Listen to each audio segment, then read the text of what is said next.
Assalamualaikum warahmatullahi wabarakatuh. Salam sejahtera untuk kita semua. Selamat datang di kuliah daring mata kuliah Biologi Dasar chapter 13 yang akan membahas mengenai ekologi. Bersama saya Rizky Kurnia Thohir. Adapun outline untuk pembahasan kali ini yaitu terdiri atas 4. Yang pertama adalah pengantar ekologi dan biosfer.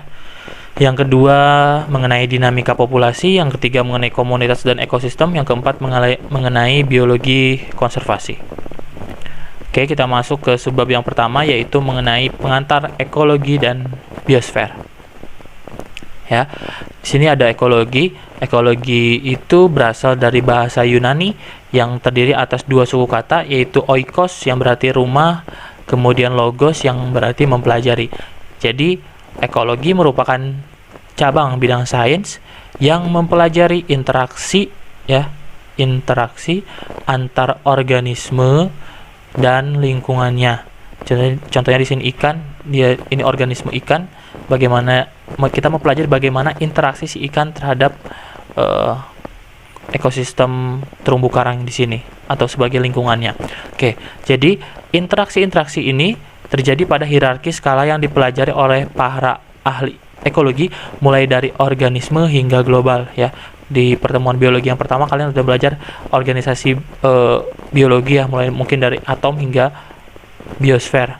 Nah, tapi di ekologi ini sendiri kita mempelajari mulai dari organisme hingga si global atau si biosfer itu. Ya. Oke, di sini terdapat ruang lingkup riset ekologi. Yang pertama mengenai ekologi organisimal, yaitu mencakup subdisiplin ekologi fisiologi ya, mempelajari bagaimana fungsi dari fisik suatu organisme. Kemudian ekologi evolusi ya, kita mempelajari kenapa organisme A berevolusi ya menjadi A, aksen contohnya gitu. Ya, karena mungkin dia berevolusi untuk menyesuaikan atau untuk tetap bertahan hidup dengan kondisi lingkungan yang ada.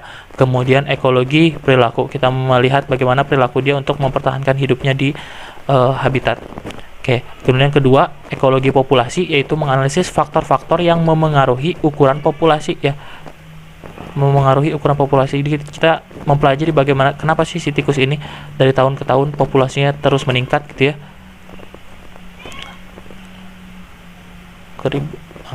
Gitu terus meningkat. Nah, ini dipelajari dalam ruang lingkup riset ekologi bagian ekologi populasi. Kemudian mempelajari juga bagaimana dan mengapa populasi berubah seiring waktu. Nah, kenapa sih populasi si tikus ini berubah terus-menerus? Apa yang mendukung, kalau misalkan meningkat, apa yang mendukung populasi si tikus ini terus meningkat gitu. Oke. Yang ketiga, ekologi komunitas mencakup interaksi antar spesies ya. Kalian udah mempelajari kan apa pengertian komunitas ya. Ya, jadi mencakup interaksi antar spesies ya, bisa spesies yang sama atau spesies yang berbeda, seperti predasi dan kompetisi ya. Predasi perebutan, perilaku mangsa memangsa gitu ya, memangsa atau dimangsa. Kemudian kompetisi ya, kompetisi memperebutkan sumber daya gitu, bisa pakan ya, mungkin bisa lawan jenis gitu untuk kawin ya. Kemudian memengaruhi struktur dan organisasi komunitas gitu. Oke, ruang lingkup yang selanjutnya yaitu mengenai ekologi ekosistem, mencakup aliran energi siklus kimiawi antara organisme dan lingkungan ya. Dia belajar contohnya si jerapah, dia memakan tumbuhannya. Ini kan ada aliran energi yang dimakan oleh si jerapah. Ini kita sudah belajar ya. Kemudian kelima, ekologi bentang alam, yaitu fokus pada faktor yang mengontrol pertukaran energi, materi dan organisme di berbagai ekosistem. Nah, nanti kita bahas sebenarnya ini ya, pertukaran energi, materi, organisme di slide selanjutnya. Oke, kemudian terakhir yaitu ekologi global atau biosfer. Ini mencakup bagaimana pertukaran regional energi dan material memengaruhi fungsi dan distribusi organisme di seluruh biosfer ya. Biasanya ini ekologi biosfer ini kalau sekarang yang lagi hits, dia berkaitan dengan perubahan iklim ya. Nah, ini memengaruhi apa? Contohnya nih sekarang ini contohnya itu migrasi si salmon itu terpengaruhi oleh si perubahan iklim ya. Nah, ini pertukaran regional energi ini kan si salmon ini migrasinya jauh ya. Nah, berkaitan dengan regional secara global gitu. Nah, ketika ada satu regional yang terpengaruhi nah itu akan memengaruhi distribusi si salmon untuk berpindah gitu ya. Sehingga memengaruhi ini organisme di seluruh biosfer. Oke, yang selanjutnya yaitu terdapat komponen ekologi dan biosfer ya. Ya ini mungkin dari SMP juga kalian udah belajar ya, komponen biotik dan abiotik ya. Kalau komponen biotik semua makhluk hidup yang ada gitu ya. Mulai dari mungkin ini si kuda, ini ya rumputnya gitu ya. Itu semua makhluk hidup. Kemudian ada yang komponen abiotik tak hidup ya, mulai dari suhu, air, salinitas ya atau tingkat kadar garam, kemudian sinar matahari, batu dan tanah, dan iklim. Oke, kita masuk ke subbab yang kedua mengenai dinamika populasi ya. Apa sih dinamika populasi itu? Yaitu cabang ilmu yang mempelajari ukuran komposisi populasi sebagai sistem yang dinamis atau berubah-ubah ya. Contohnya tadi kan populasi si tikus, kenapa sih dia berubah-ubah? Nah, itu yang dimaksud dengan dinamika populasi. Kita ingin mempelajari kenapa populasi organisme A itu berubah dari waktu ke waktu. Nah, itu yang dimaksud dengan dinamika populasi. Bagaimana perubahan dari waktu ke waktu, itu yang dimaksud dengan dinamika populasi ya. Adapun di sini pengertian populasi yaitu sekelompok individu dalam satu spesies ya. Ingat-ingat kalau populasi satu spesies yang sama yang menempati suatu habitat ya yang sama, menggunakan sumber daya yang sama, dengan cara yang sama, dan dipengaruhi oleh faktor-faktor alam yang sama gitu. Oke, untuk mengetahui bagaimana dinamika populasi suatu spesies,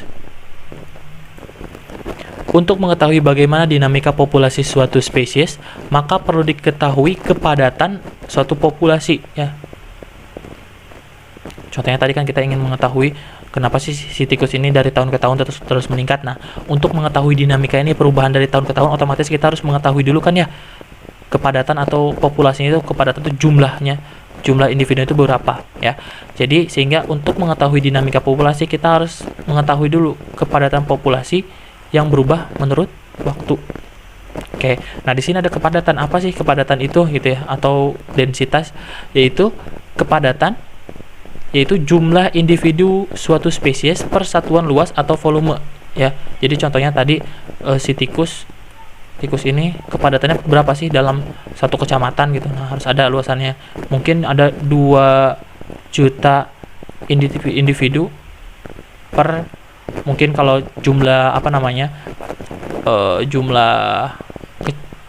jumlah luas kecamatannya mungkin ada 100 hektar gitu. Nah, nanti mungkin dibagi kalau per hektarnya berapa gitu. Itu yang dimaksud dengan densitas atau kepadatan populasi gitu. Adapun cara untuk mengukur kepadatan populasi gimana gitu ya.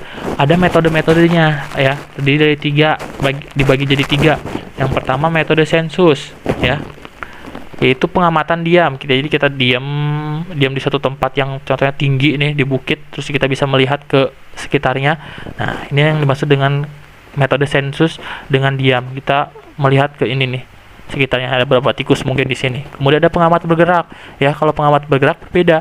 Jadi kita yang bergerak ya dari satu lokasi ke lokasi lain. Nah, mungkin kita bergerak terus gitu ya. Kemudian driving count ya. Kita menghitung jumlah tadi tikus dengan menggiringnya ya. Mungkin ini dibagi jadi beberapa area, kemudian nanti di sini ada yang menggiring ya, ada manusia yang menggiring dari sini menuju ke situ. Nanti si tikusnya lari. Nah, pas tikus melewati kita yang penghitung di sini, nah itu disebut, ini yang dimaksud dengan metode driving count ya, menggiring. Kemudian ada concentration count. Nah, concentration count adalah penghitungan terkonsentrasi. Contohnya ini dilaksanakan apabila terjadi kondisi yang tertentu. Contohnya terjadi kemarau ya, otomatis hanya ada satu sumber air yang bisa dimanfaatkan oleh organisme. Nah, nanti otomatis seluruh organisme itu akan berkumpul di sini. Nah, yang dimaksud dengan concentration kan adalah kita menghitung pada areal konsentrasi organisme adanya di mana gitu. Ya. Kemudian ada metode penjagalan ini tapi dulu ya. Ya mungkin si tikusnya ketika temu dijagal, dibunuh gitu. Nanti ada berapa yang didapatkan gitu.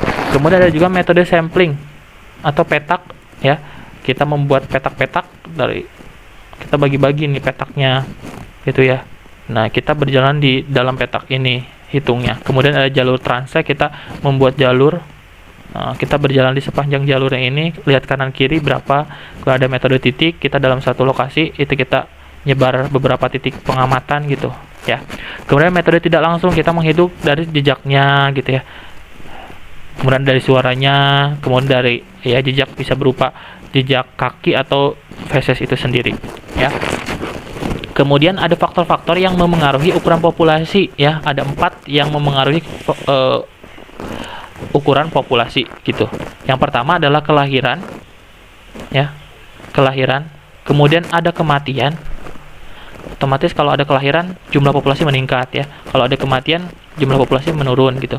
Kemudian ada imigrasi yang masuk ya. Kemudian ada emigrasi yang kedua. Jadi tolong ingat-ingat ada faktor-faktor yang memengaruhi ukuran populasi. Ada kelahiran, kematian, imigrasi, dan emigrasi. Nah, kemudian ada pola penyebaran populasi di alam ya. Jadi peneliti-peneliti sudah melakukan penelitian nih. Ternyata ada 3 setidaknya pola penyebaran. Ada yang mengelompok populasi itu, ada yang mengelompok.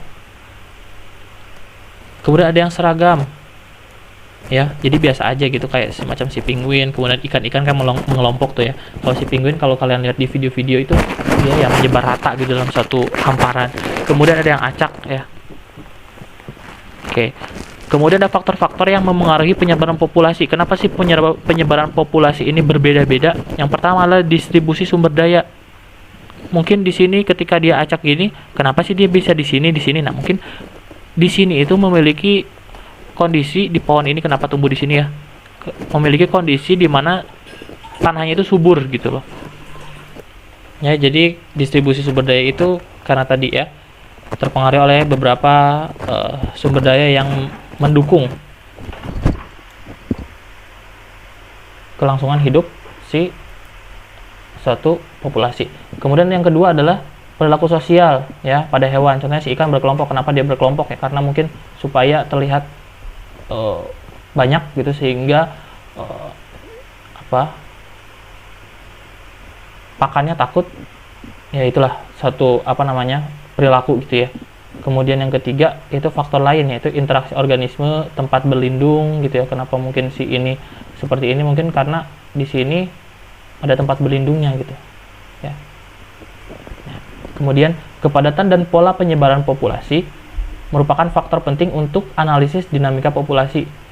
Jadi bagaimana cara kita mengetahui dinamika populasi? Kita harus mengetahui kepadatan dan pola penyebaran.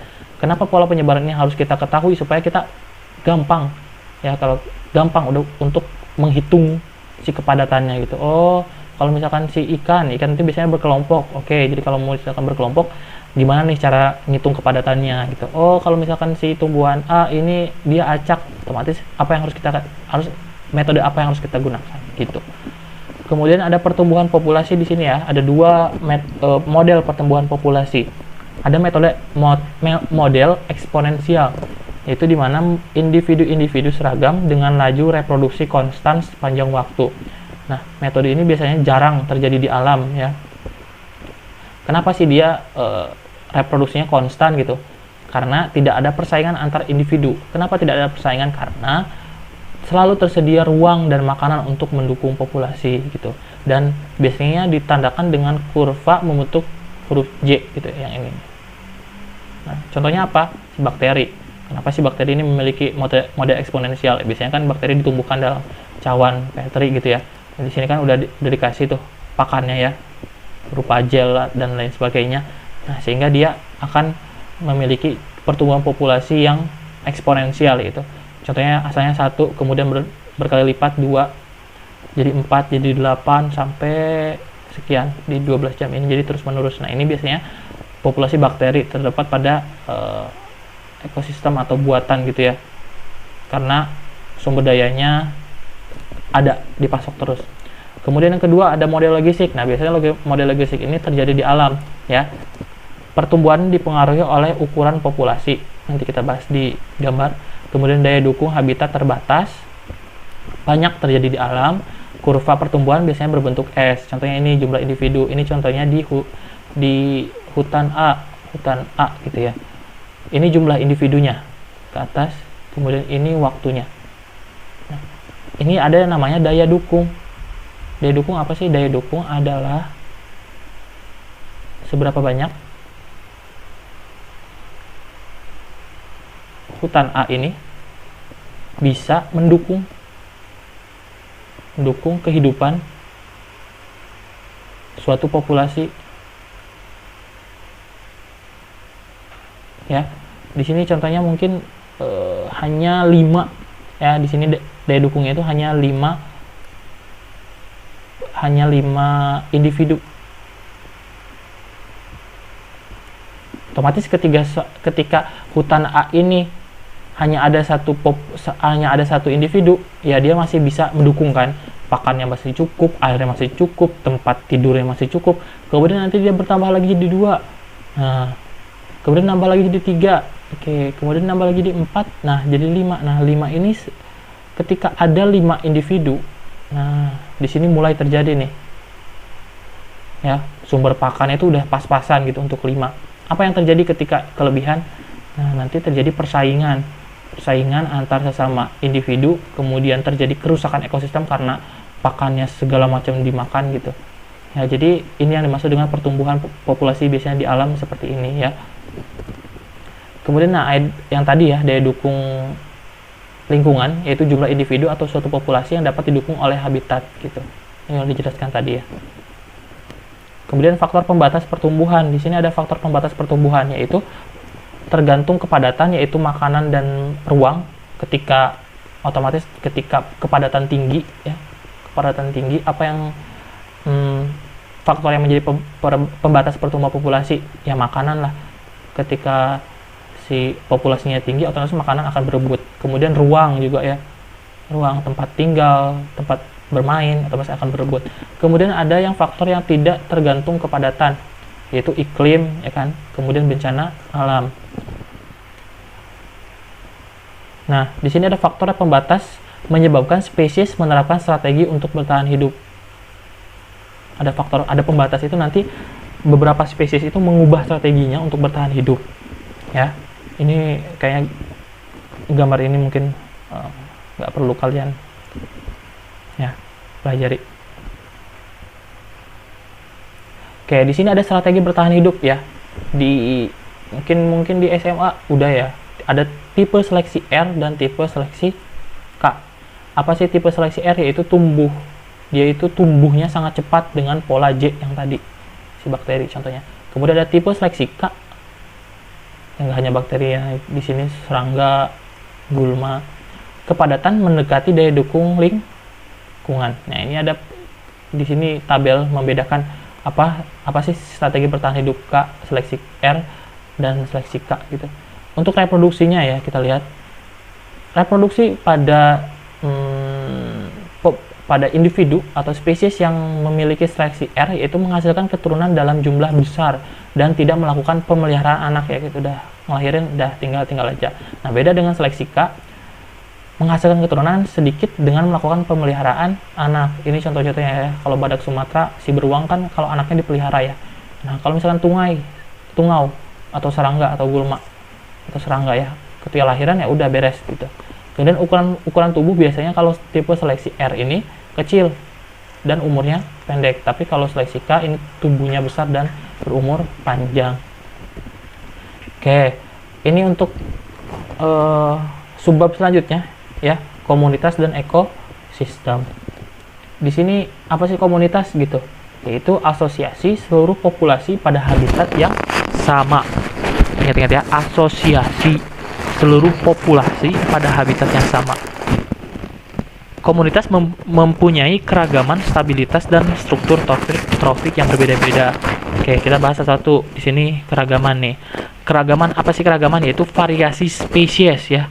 Ada berapa variasi spesies? Ada berapa jumlah spesiesnya gitu ya. Bedakan ya antara spesies dengan individu. Kalau spesies ini adalah setara dengan jenis. Kalau individu setara dengan jumlah satuan gitu. Ya, keragaman yaitu variasi spesies atau variasi jenis dalam suatu komunitas. Ada komponen keragamannya. Yang pertama adalah kekayaan spesies. Apa sih kekayaan spesies? Yaitu jumlah spesies atau jumlah jenis dalam suatu komunitas.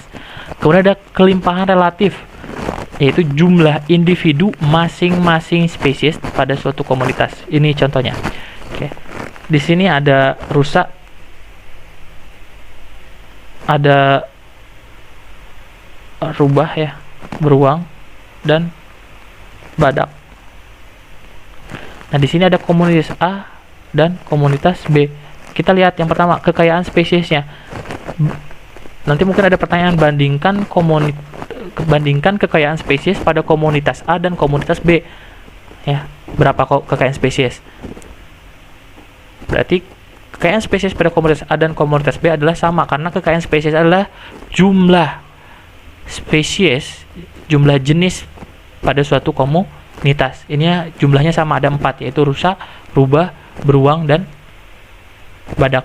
Nah, sedangkan kelimpahannya berbeda ya, karena kelimpahan itu jumlah masing-masing individu pada suatu spesies.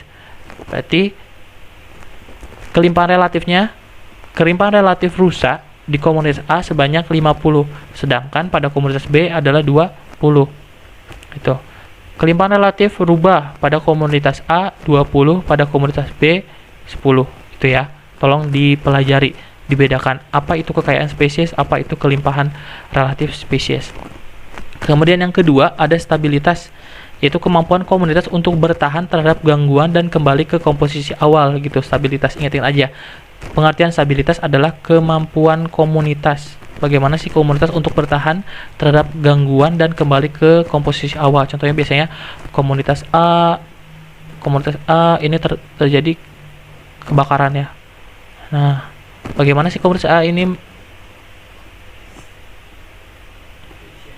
kembali lagi ke komposisi awal gitu ya. Dimaksud dengan stabilitas ya, kemampuan. Jika di komunitas A ini terdapat banyak jenis spesies, otomatis ini akan lebih banyak mendukung atau kemampuan stabilitasnya akan lebih tinggi ya untuk kembali ke posisi awal. Kemudian yang ketiga ada struktur trofik ya, hubungan makan-memakan berbagai spesies dalam komunitas ya. Ini rantai makanan, kalian udah belajar di SD mungkin. Ya, oke. Selanjutnya adalah interaksi dalam komunitas. Tadi ya, ada interaksi dalam komunitas. Dalam komunitas itu pasti ada interaksi. Yang pertama adalah pemangsaan atau predasi, yaitu organisme yang memakan organisme lain untuk keperluan hidupnya. Contoh ini hewan dimangsa oleh hewan, tumbuhan dimakan oleh hewan dimakan oleh tumbuhan. Ada juga ya plant pitcher itu yang tumbuhan memakan lalat gitu, atau si kantong semar biasanya si semut itu masuk gitu. Itu di hewan dimakan oleh tumbuhan. Ya, di sini ada predator atau pemangsa, berkaitan dengan bagaimana dia teknik berburunya. Ada yang mengendap-endap, ada yang langsung diterkam gitu ya. Kemudian ada prey, mangsanya. Ya, bagaimana dia teknik menghindarnya gitu. Di sini biasanya ada keseimbangan populasi berdasarkan predator mangsa. Ketika mangsanya tinggi, predator akan ikut tinggi. Ketika mangsanya kurang, predator juga ikut berkurang karena sumber berkaitan dengan kebutuhan hidup. Oke, yang kedua adalah kompetisi. Ya, ada intraspesifik, ada interspesifik. Intra, kompetisi antar spesies yang sama, memperebutkan sumber daya yang sama. Contohnya pakan atau yang tadi ya lawan jenis. Kemudian ada interspesifik, kompetisi antar spesies yang berbeda, memperebutkan sumber daya yang sama. Ya, apa akibat dari kompetisi? Yaitu adanya pembagian sumber daya alam. Biasanya nih si singa ini memiliki daerah teritorial tertentu. Singa ini jantan 1, ini jantan 2. Ini biasanya mereka memiliki wilayah yang berbeda, wilayah masing-masing. Jadi si jantan 1, jantan 2. Nah, si jantan 2 apakah bisa ke daerah jantan 1? Ya, nggak bisa. Nah, ya, itu yang dimaksud dengan kompetisi intraspesifik dengan pembagian sumber daya. Kemudian ada migrasi. Ketika si ini kalah, contohnya ya, jantan 2 kalah, dia harus pergi ya ke lokasi lain. Kemudian adanya kematian bagi spesies yang kalah. Ya, ini udah biasa. Nah, kemudian yang ketiga, di interaksi ini ada simbiotik, yaitu interaksi antar 2 atau lebih spesies. Satu spesies lebih interaksi antara 2 atau lebih spesies, di mana satu spesies hidup di dalam atau di luar tubuh spesies lain gitu. Itu simbiotik. Ya, bentuk-bentuk simbiotik ada parasitisme, parasit, ada mutualisme, ada komensalisme. Kalau parasitisme, yang satu untung, yang satu rugi. Contohnya cacing pita dengan manusia. Ya, manusia yang rugi. Kemudian ada mutualisme, ya sama-sama menguntungkan. Mikoriza, contohnya cendawan dan akar. Ini udah belajar kemarin di bab tumbuhan ya. Atau mutualisme biasanya si kerbau gitu, di atas kerbau ada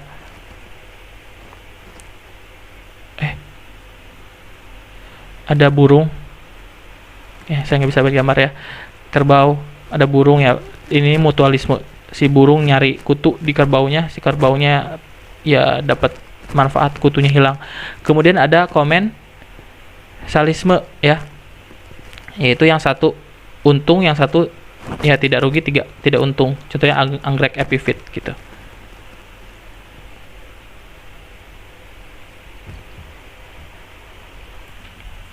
Oke, interaksi yang ketiga yaitu simbiotik, yaitu interaksi antar 2 spesies atau lebih. Ya, satu spesies bisa hidup di dalam atau di luar tubuh spesies lain ya. Contohnya yang kalau di dalam si cacing pita gitu ya. Kemudian ada bentuk-bentuk simbiotik, ada 3 ya. Ada parasitisme, ada mutualisme, ada komensalisme. Kalau parasitisme adalah satu untung, satu rugi. Contohnya cacing pita ada di dalam tubuh ya. Kemudian ada mutualisme, sama-sama diuntungkan. Contohnya mikoriza, cendawan dan akar. Ini di bab tumbuhan udah dibahas. Ataupun kerbau ya, burung yang biasanya ada hinggap di punggung kerbau, itu burungnya nyari kutu atau serangganya kan si sapinya udah ya enak gitu, kutunya hilang dimakan si burung. Kemudian ada komensalisme ya, satu untung, satunya tidak rugi, tidak untung. Contohnya anggrek epifit ya, anggrek yang nempel ke batang pohon gitu. Oke, lanjut. Di sini ada ekosistem. Apa sih ekosistem? Yaitu interaksi antara komunitas dengan lingkungan. Komunitas apa di sini? Contohnya nih, ekosistem di sini terjadi semuanya kan. Ada tumbuhan, di sini ada hewannya, kemudian di sini ada cacingnya, kemudian di sini ada tanahnya, ada batunya, kemudian ada energi kimia, energi cahaya, kemudian ada energi kimia, ada energi panas. Nah, ini segala macam ini itu disebut ekosistem. Ya, jadi interaksi terjadi karena adanya aliran energi, adanya siklus materi. Aliran energi bisa aja kan si siput ini makan daun, ini kan aliran energi juga kan. Energi potensial jadi energi kinetik. Oke. Nah, yang pertama tadi kan di ekosistem ini interaksinya terjadi ada aliran energi, ada siklus materi. Nah, aliran energi tadi ya berkaitan dengan hubungan makan-memakan. Ya, tadi saya sudah sebutkan si siput dengan tumbuhan. Tingkat trofik di sini ya, hubungan makan-memakan. Aliran energi dari produsen ke konsumen tidak efisien. Dari produsen ke konsumen karena sebagian hilang dalam bentuk panas. Hanya 10% ya. Hukum 10% nih. Hanya 10% dari energi pada bawahnya yang dapat dimanfaatkan. Energi dari sini ke sini tuh hanya 10%. Energi si ini ketika dimakan oleh sini hanya 10% yang dimanfaatkan. Energi tikus dimakan oleh si ular hanya 10% gitu ya. Itu hukum energi 10% yang dimanfaatkan oleh organisme di atasnya untuk kegiatan melangsungkan kehidupannya. Dan ini merupakan top predator di suatu ekosistem. Kemudian ada siklus materi ya. Pertukaran bahan berlangsung melalui berbagai macam siklus. Ada siklus air, ada siklus nitrogen, ada siklus fosfor, ada siklus karbon. Ini kalian nggak usah terlalu mendalam membahas ini ya. Hanya ingat-ingat aja ada 4 siklus materi. Oke. Kemudian ini yang subbab terakhir yaitu mengenai biologi konservasi. Ya, biologi konservasi ini kita mempelajari bagaimana sih keanekaragaman distribusi geografi biodiversitas gitu ya. Berapa biodiversitas atau keanekaragaman hayati di seluruh dunia. Dan di sini ada subbab distribusi geografi biodiversitas gitu. Distribusi spesies berhubungan dengan garis lintang. Ini di SMA kalian udah belajar ya, mana garis Wallacea, mana garis Weber gitu ya. Kemudian daerah lintang ya, daerah ekuator, khatulistiwa biasanya panas ya, dia memiliki keanekaragaman yang lebih tinggi. Nah, daerah tropik ya, lintang rendah umumnya mempunyai keragaman lebih tinggi dari daerah sedang lintang dari daerah sedang atau lintang tinggi ya. Ini ekuator, ini lintang tinggi kan. Ya, ini pertengahan kita nih. Nah, biasanya daerah tropis yaitu lintang rendah, dia memiliki keanekaragaman lebih tinggi ya, atau disebut dengan biodiversity hotspot. Daerah yang memiliki keanekaragaman hayati tinggi. Area relatif sempit, di dunia hanya ada 18 hotspot. Kemudian sebagian habitat itu memiliki spesies endemik atau spesies yang hanya ada pada suatu wilayah geografi tertentu. Ya, kenapa tropis memiliki keanekaragaman lebih tinggi? Karena itu ya berkaitan dengan pasokan siklus cahaya matahari gitu yang mendukung pertumbuhan populasi. Kemudian ada yang kedua, dari setelah kita mengetahui banyaknya keanekaragaman di dunia ini yang harus kita jaga. Kenapa harus kita jaga? Karena supaya menjaga kondisi ekosistem tetap seimbang gitu. Nah, tapi sampai saat ini terdapat krisis biodiversitas ya, krisis keanekaragaman hayati. Itu karena berkurangnya keragaman hayati secara cepat di permukaan bumi gitu. Apa sih penyebabnya? Yaitu alih fungsi lahan ya. Hutan jadi kebun, perkebunan gitu ya, perkebunan karet kah, perkebunan sawit biasanya itu yang atau perkebunan akasia untuk pembuatan kertas gitu. Kemudian ada pembalakan liar ya, penebangan hutan, penebangan pohon secara liar. Kemudian ada perburuan liar ya, perburuan satwa gitu liar, berburu harimau kemudian dijual gitu. Kemudian berburu gading gajah, itu kan kulit harimau bisa miliaran harganya. Nah, di sini ada endangered species ya, spesies yang punah dari setiap negara, dan ini merupakan negara yang memiliki tingkat kepunahan spesies tertinggi, dan Indonesia berada pada peringkat keempat ya. Total di 2009 itu yang punah ada di Indonesia ada 1126 spesies. Ya, kalau secara di dunia nih dari 2008 sekian spesies, 2009 sekian spesies ya, sangat tinggi ya laju kepunahannya. Ini laju ya, dari 3297 kemudian bertambah jadi 33039, berapa tuh pertambahannya, kalian hitung sendiri lah ya. Jadi Indonesia merupakan negara yang memiliki tingkat krisis biodiversitas tertinggi. Nah, ini beberapa faktor yang mengancam biodiversitas, yaitu kerusakan habitat ya, pertumbuhan populasi manusia seiring dengan populasi manusia tinggi. Ini apa yang terjadi? Kualitas habitat menurun ya.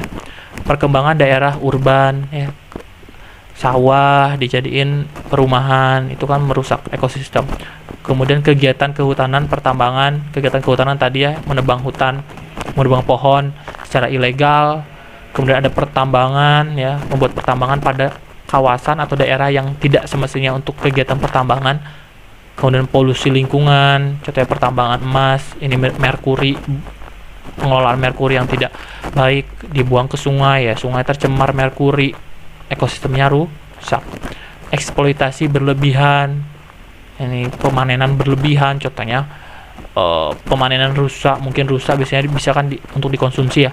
Nah, ketika berlebihan otomatis rusa nanti akan punah. Kemudian adanya spesies eksotik yang menekan spesies lokal. Biasanya eksotik itu adalah spesies yang didatangkan dari luar daerah. Dan ketika ditanam di daerah tertentu, spesies ini memiliki kekuatan untuk tumbuhnya itu tinggi. Sehingga spesies lokal yang sudah hidup lama itu akan kalah oleh spesies eksotik. Contohnya si ikan nila, kalau kalian tahu ya, ikan nila diperjualbelikan. Nah, ini adalah ikan eksotik, bukan berasal dari Indonesia ya.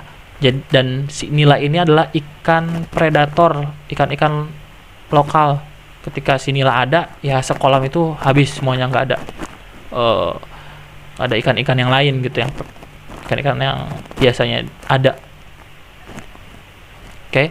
Nah, kemudian ada konservasi spesies. Bagaimana cara kita untuk melakukan konservasi spesies ya? Apa sih fungsi atau tujuannya konservasi spesies? Yaitu untuk memelihara keanekaragaman hayati supaya tidak punah. Tadi ya, Indonesia negara keempat tertinggi kepunahannya. Kemudian aktivitas manusia menyebabkan fragmentasi habitat terfragmentasi. Apa sih habitat terfragmentasi? Contohnya nih ya, ini kawasan hutan. Kemudian nanti di sini, yang di sini dipakai untuk kebun. Kemudian di sini segini, ini kebun lagi di sini. Nah, tersisa ini kan, berarti tersisa ini hutan 1, ini hutan 2. Nah, ini yang maksud fragmentasi ya. Hutan 1 dan hutan 2 yang asalnya terdiri dari satu hutan utuh terpecah belah menjadi 2 bagian hutan. Ini fragmentasi, fragmented atau bagian-bagian ya. Apa yang terjadi? Fragmentasi habitat menyebabkan menurunnya keragaman hayati berkaitan dengan sumber pakan. Ketika di sini ada mungkin gajah, apakah akan cukup pakannya? Tidak. Kemudian jumlah populasinya, ketika di sini jumlah populasi meningkat, otomatis kebutuhan pakan juga meningkat. Apa yang terjadi? Persaingan. Setelah persaingan apa yang terjadi? Kekurangan pakan. Apa yang terjadi? Ya, kepunahan. Aliran DNA.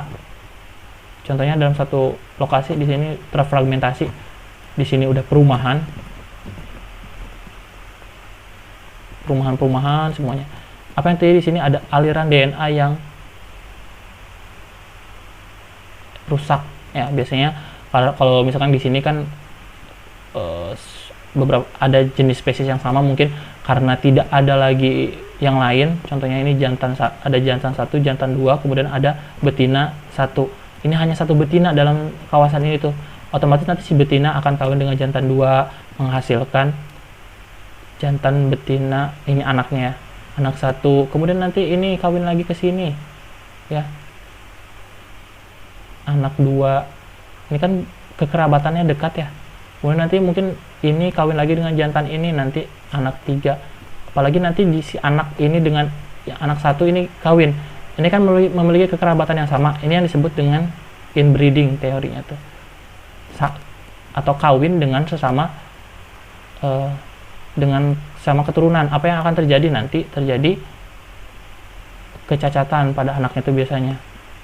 Keturunan itu cacat. Karena aliran DNA-nya rusak. Itu ya, secara singkatnya.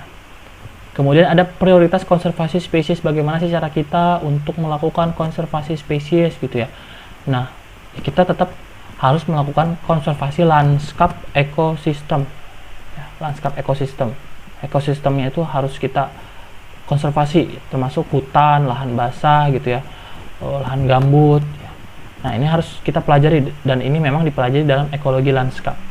Kemudian habitat yang terfragmentasi atau terisolasi kita hubungkan dengan bridge atau koneksi ya. Contohnya ini nih, jalan tol. Ini ada hutan di sini. Ini ada hutan. Bagaimana cara menggabungkan hutan ini ya? Buatlah koneksi di sini. Kemudian ada daerah tepi dan koridor berperan dalam memelihara keanekaragaman hayati. Biasanya sungai ya.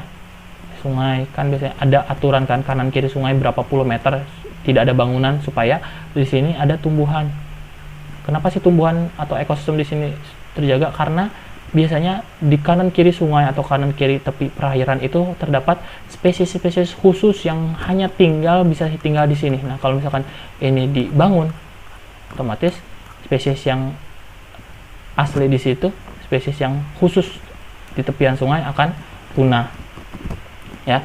Jadi kemudian yang selanjutnya ada hubungan juga sebenarnya manusia dan biodiversitas. Apa sih keuntungannya gitu dengan adanya biodiversitas, dengan banyaknya tumbuhan, dengan banyaknya hewan, ya? Apa itu manusia itu bisa atau akan sebenarnya tergantung pada keragaman ekosistem, ya, organisme dan produknya, peran organisme dalam ekosistem, ya, memelihara. Otomatis kalau hutan ada, memelihara adanya air untuk manusia, kemudian adanya tumbuhan-tumbuhan ini nih, contohnya si daun kina ada untuk fungsi obat, kemudian ada fungsi rekreasi dan lain sebagainya, ya. Jadi manusia dan keanekaragaman hayati itu tidak bisa dipisahkan. Nah, kemudian yang saat ini lagi booming, ya, pengaruh teknologi dan limbah terhadap lingkungan itu banyak. Ada konsumsi energi bertambah, penurunan sumber daya secara cepat, gitu ya, meningkatnya polusi CFC, SO2, NO2 dan sebagainya, akumulasi residu dalam tubuh ikan, biasanya plastik, bioplastik, ikannya makan plastik, ya, nanti di bioplastiknya, mikroplastiknya dimakan oleh spesies di atasnya, nantilah itu polutan atau limbah-limbahnya terakumulasi di spesies trofik atas. Ini menyebabkan kepunahan juga, ya. Tingkat kesehatan individunya menurun. Oke, jadi ini merupakan slide terakhir, yaitu pengaruh teknologi dan limbah terhadap lingkungan, ya. Udah kita bahas semuanya untuk pertemuan ekologi. Terima kasih. Saya tutup. Mungkin kalau ada pertanyaan silahkan ditanyakan ke dosen masing-masing. Semoga penjelasan saya dapat difahami. Terima kasih. Wassalamualaikum warahmatullahi wabarakatuh.